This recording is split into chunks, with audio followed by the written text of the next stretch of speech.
Bonjour à tous, on se retrouve pour une nouvelle vidéo en mathématiques terminale STI 2D du tronc commun avec un point sur la fonction exponentielle de base A.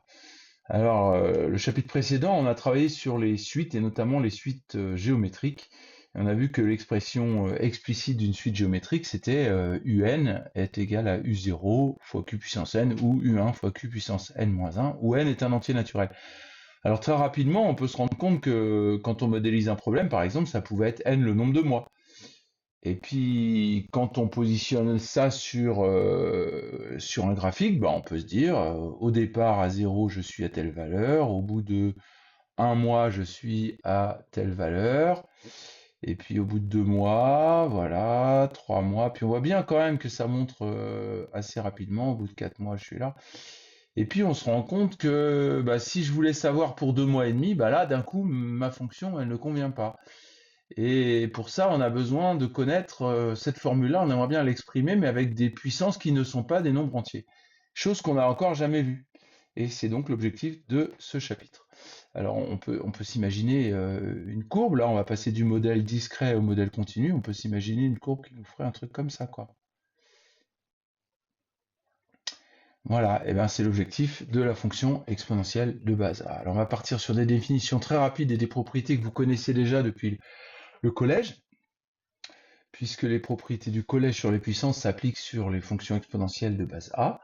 Donc on considère la fonction définie par f de x égale a puissance x, avec un a qui est un nombre réel strictement positif.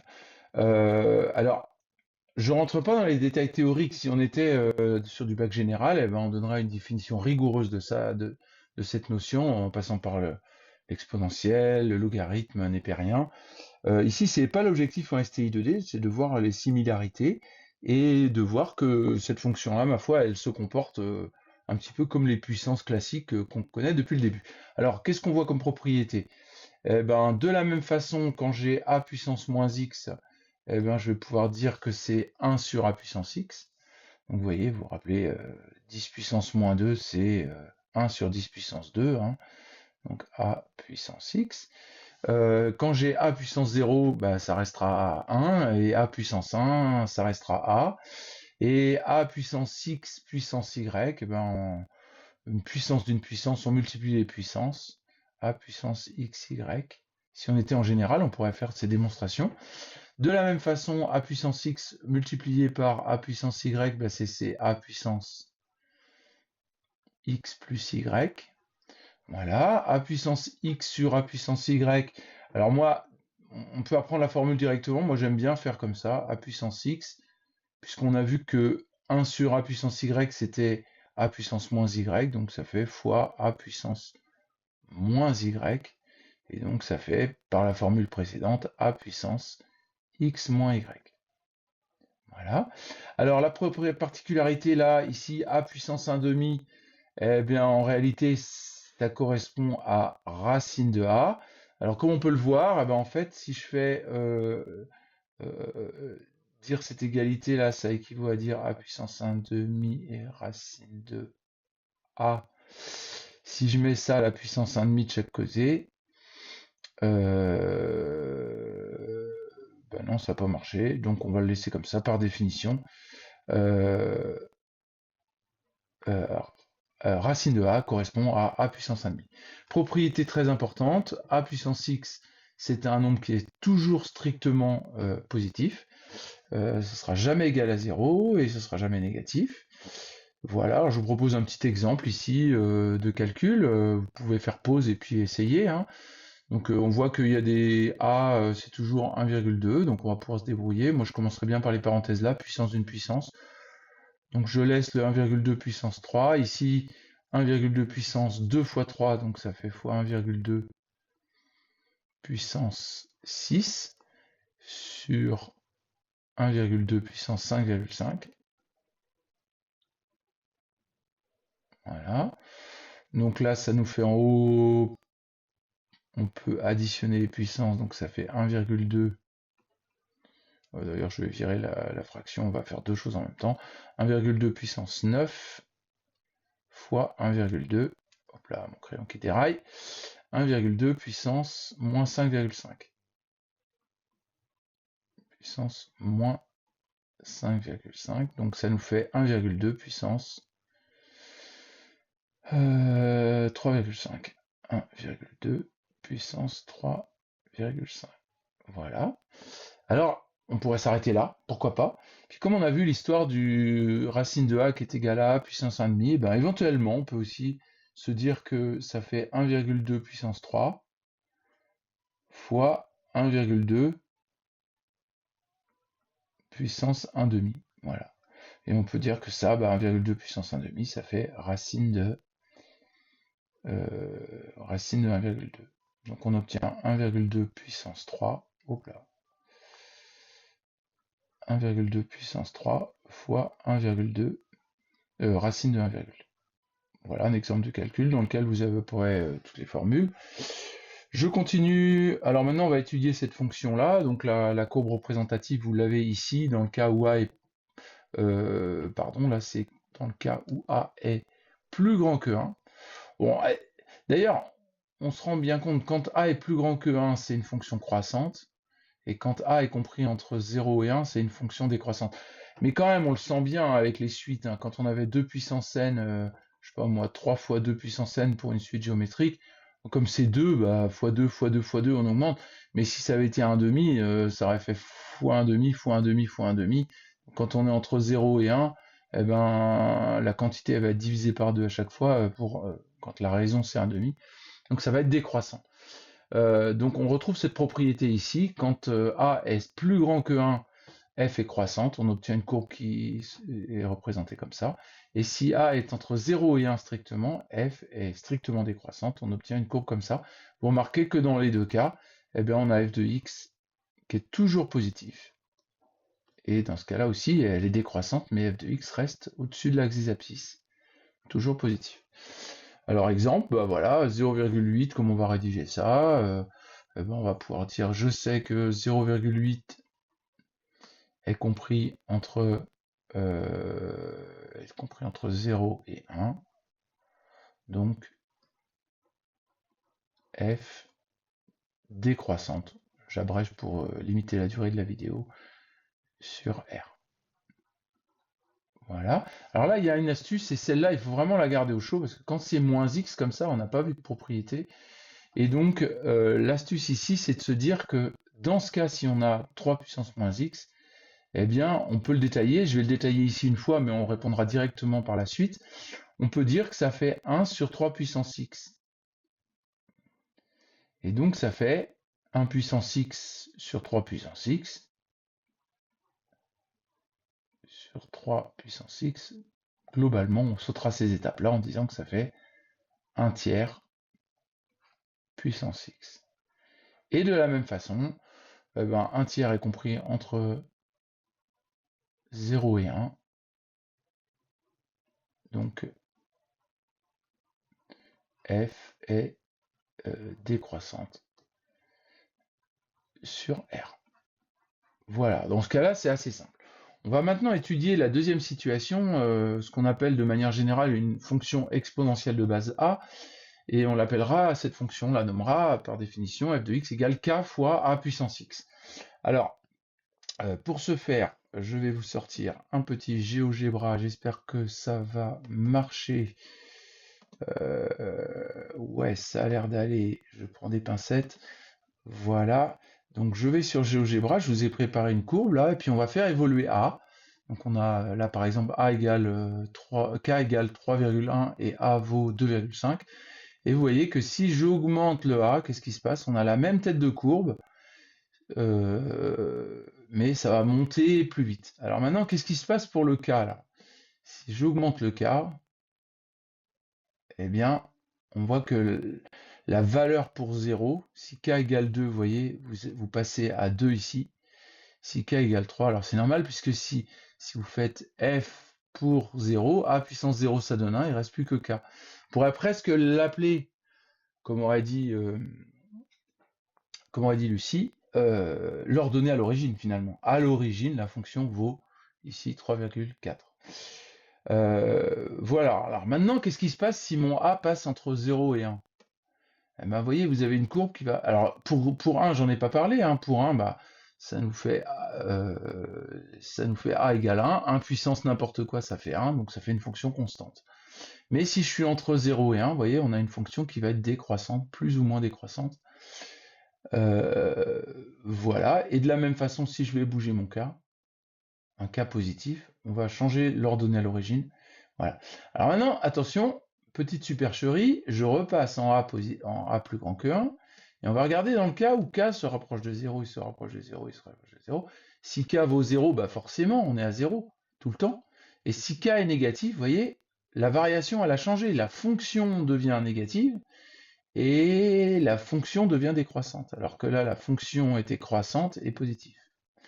De la même façon, si j'ai une fonction qui est comme ça, on a une fonction qui est décroissante et positive. Quand k va être négatif, vous allez basculer de l'autre côté, et donc on aura une fonction qui sera négative, et du coup le sens de variation opposé. Vous voyez, là on a k négatif a entre 0 et 1, ça vous fait un truc croissant. Alors on va regarder en détail, et je vais vous expliquer comment on peut regarder ça. 2 petites secondes, j'enlève cet écran là, et on regarde ça en détail avec les propriétés. Alors, voyons voir ça. Donc, première remarque, f de 0, si j'ai f de x égale k fois a puissance x, f de 0, c'est k fois a puissance 0, ça fait k fois 1, donc ça fait k. Donc on pourrait appeler l'ordonnée à l'origine. Alors regardons ça. Si a est positif et k plus grand que 0. En fait, ce qu'il faut faire, c'est que vous regardez le a puissance x, là, et si vous regardez les variations de a puissance x, dans un premier temps, vous occupez pas du cas. A puissance x, a c'est supérieur à 1, donc c'est croissant. Avec un cas positif, ça ne change pas le sens de variation. Vous voyez? Donc c'est croissant comme c'était a puissance x. Donc on a bien une courbe comme ça, et on a bien une fonction positive, normale, a puissance x positif et k est positif. Les deux sont positifs, donc tout est positif. Deuxième situation, la même chose, si a est plus grand que 1, mais k négatif. Donc on reprend, a est plus grand que 1, donc a puissance x est croissante, mais comme k est négatif, on a une fonction qui est croissante, je vais vous faire le dessin comme ça, et bien clac, on passe de l'autre côté, du coup elle va être décroissante, et donc on a une courbe qui ressemblera à ça. Maintenant le signe a puissance x reste de toute façon positif, mais avec un k négatif, eh bien on va être négatif. On prend la situation suivante, a est compris entre 0 et 1 et k positif. Quand k positif, on s'en fiche en fait. On s'en fiche pour les variations et le signe. Donc là, f est décroissante, puisque a puissance x est décroissante. Avec un k positif, ça ne change rien. Et puis le signe, ben, a puissance x est positif et k est positif, donc le produit des deux est positif. Enfin, la dernière situation, eh bien, si a est entre 0 et 1, donc ça veut dire a puissance x décroissante. Donc, attendez, je vais mettre l'aperçu parce que j'arrive pas à voir si je suis à l'envers ou pas. Donc là, pour vous, vous allez la voir. C'est rien. Donc je passe dans l'autre sens. Vous allez avoir décroissante. Et donc, je reprends. Excusez-moi. Donc une fonction décroissante avec un k négatif. Bah, comme le k est négatif, on repasse de l'autre côté.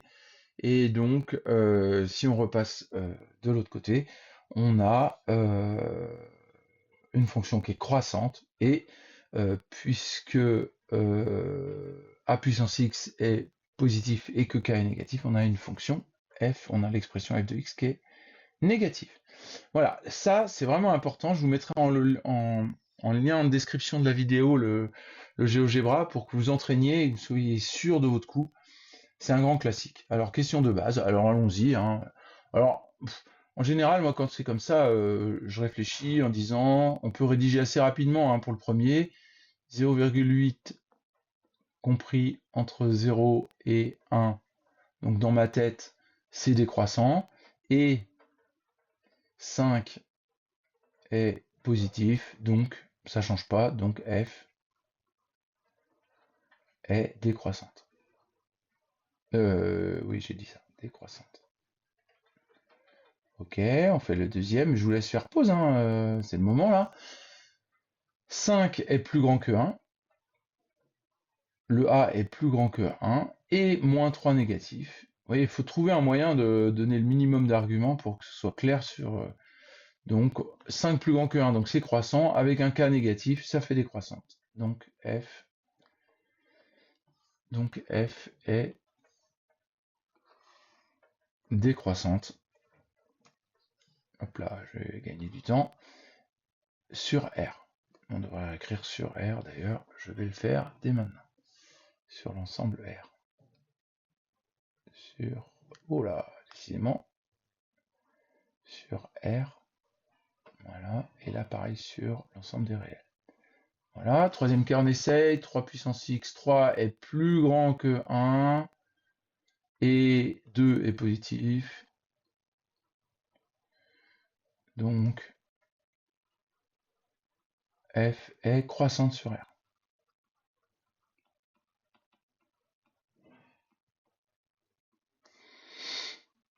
Alors, le dernier, il y a un petit piège, il y a un moins x, vous avez vu, et qu'est-ce qu'on a dit pour le moins x? Il faut absolument transformer en puissance x.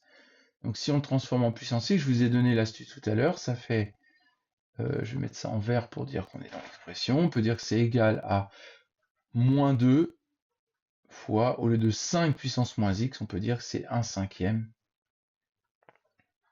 puissance x. Et voilà. Du coup, là, j'obtiens 1 cinquième pour a, qui est compris entre 0 et 1. Moins 2 est négatif, donc 1 cinquième puissance x, ça fait décroissant, avec le moins 2, ça fait croissant, donc f est croissante sur R. Voilà, j'espère que c'est clair, et puis vous vous entraînez à en faire plein, et puis ça va tout seul. Je continue, alors déterminer une fonction exponentielle vérifiant des conditions. Alors ça c'est un exercice classique, puisque en fait ça correspond à quelque chose qu'on verrait dans le domaine des sciences. Hein. Imaginez, je vais faire une petite courbe, là je fais un relevé de valeur, j'aimerais bien trouver une relation physique, ou une relation, j'en sais rien moi, acoustique, ou d'électronique, un signal, quel qu'il soit, puis je prends des valeurs ou mécaniques, puis je prends des valeurs, et puis je place là, comme ça, et puis oh, je dis, oh bah oui, mais tiens, ça sent quand même, je regarde, on dirait bien une progression exponentielle, quoi. Et la courbe, on la connaît. Donc dans ces cas-là, on va se dire, bah voilà, je repère des valeurs, imaginons que pour 0, je suis à 3, et puis pour 0, je suis à... Pour 0, je suis à 3, et puis pour 2, imaginons que je suis déjà à 9. Voilà. Pour 2, j'ai mis au pif, hein, mais la valeur 9. Bon voilà, on serait dans une situation comme ça. Et donc si on veut pouvoir extrapoler dans le temps, on va avoir besoin de trouver l'expression de ma fonction pour pouvoir dire, bah, si pour 2 je suis à 9, pour 5 je serais rendu à combien? On a des phénomènes comme ça en démographie aussi, je veux voir l'évolution d'une population de bactéries, on a tout un tas de domaines comme ça. Donc c'est quelque chose d'important. Donc comment on va faire? Eh ben on va, en général quand même, quand on a deux inconnus, là, il y a le a et le k qui sont pas connus, le x on va pas le chercher à le trouver, puisqu'on cherche la fonction définie par f de x, on cherche une expression en fonction de x. Donc le x, faut pas essayer de le trouver. Mais mes inconnus, c'est k et a que j'ai besoin de trouver. Donc en fait, dans ces cas-là, on va utiliser les deux expressions, ce qu'on pourrait appeler les deux conditions qui sont données, et on va remplacer f de 0. Bon bah je remplace dans ma formule, ça fait k fois a puissance 0, doit être égal à 3. Voilà, j'ai exprimé ma première condition. Bon bah là, le a puissance 0 il vaut 1, ça vous fait k égale 3 direct. Ah, c'est pas mal, on a trouvé k. Et alors là, il y a quand même un réflexe à avoir, c'est tout de suite, ok, du coup ma fonction c'est pas k fois a puissance x, je la connais un petit peu, c'est 3 fois a puissance x. Voilà. Alors maintenant, bah, j'ai trouvé le k, il faut trouver le a. Et ben on va se servir de la deuxième condition pour trouver le a. Alors comment on fait? Ben voilà, je vais faire f de 2, je remplace dans ma formule, c'est 3 fois a puissance 2 qui doit être égal à 9. Voilà, on a la condition f de 2 égale 9. Bon bah je peux simplifier, bah, c'est comme une équation, donc j'obtiens divisé par 3 de chaque côté, ça fait a au carré égale 3, et donc ça fait a égale racine de 3. Alors un élève, ouais, mais comme on a vu, ça peut être moins racine de 3. Mais non, parce que A est positif, car A, c'est un nombre positif. Ben voilà, on a trouvé A égale racine de 3, K égale 3, donc ma fonction, je l'ai trouvée, f de x égale 3 fois racine de 3 puissance x. Attention, c'est que la racine de 3 qui est la puissance x. On regarde un deuxième exemple. Là, je vous encourage à faire des pauses. Faut que vous l'essayiez pour que ça serve à quelque chose. Je vais pas mettre la petite musique de fond, etc. Mais faites-le vous-même. Correction. Donc, f de 1 égale moins 4. Donc, je calcule f de 1. Ça fait k fois a puissance 1 égale moins 4. Bon, bah jusque-là, bah, pour le coup, ça fait k fois a